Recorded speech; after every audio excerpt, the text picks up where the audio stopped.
Brazil is dead.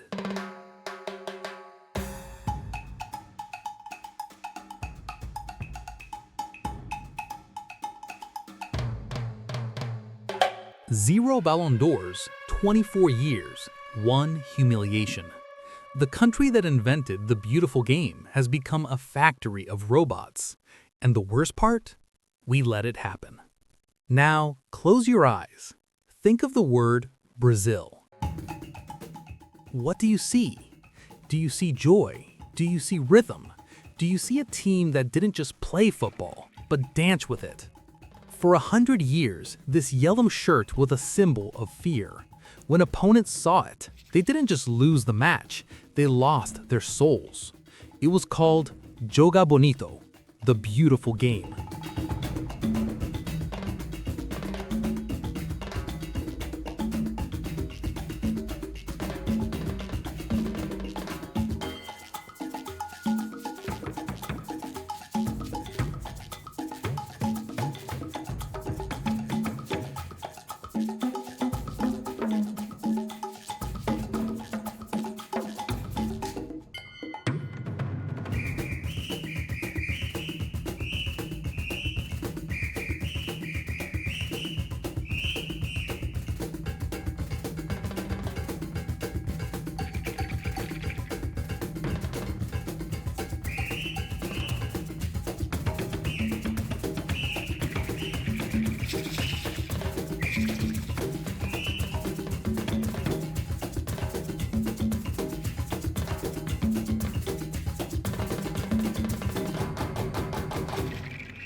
But open your eyes. Look at the Brazil of 2026. The dance is over. The smile is gone.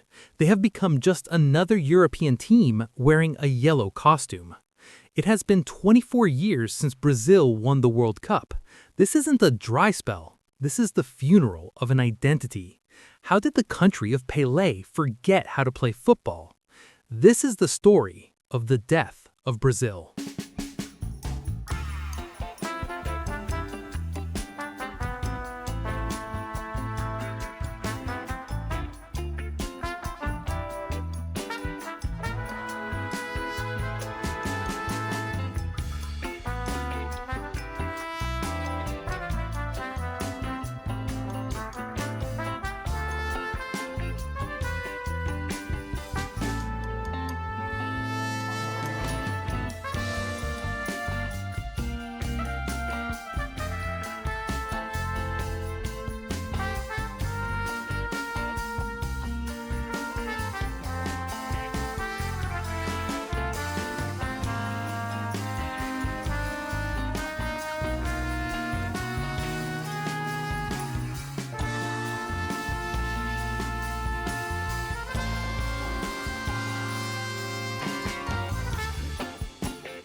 The murder of Brazilian football didn't happen in Rio de Janeiro.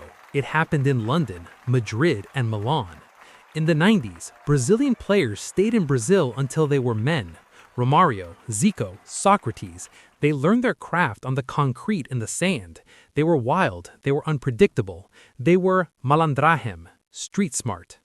But today, the system has changed. We are selling our children. Vinicius Jr. left at 18. Rodrygo left at 18. Endrick left at 18, and when they arrive in Europe, the Brazilian is beaten out of them. We stopped trying to produce the next Ronaldinho and started trying to produce the next Manchester City player. We traded soul for tactics. They are put into systems. They are told to pass in triangles. They are told to press. They are told to be robots. We don't produce magicians anymore. We produce athletes. The street footballer is dead, and the system player has taken his place. But tactics are only half the story.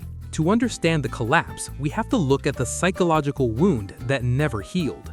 July 8, 2014, Belo Horizonte.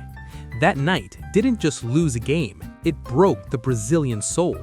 Before that game, Brazil played with arrogance. They believed they were the best by divine right. After that game, they played with fear. Look at the 2022 quarterfinal against Croatia.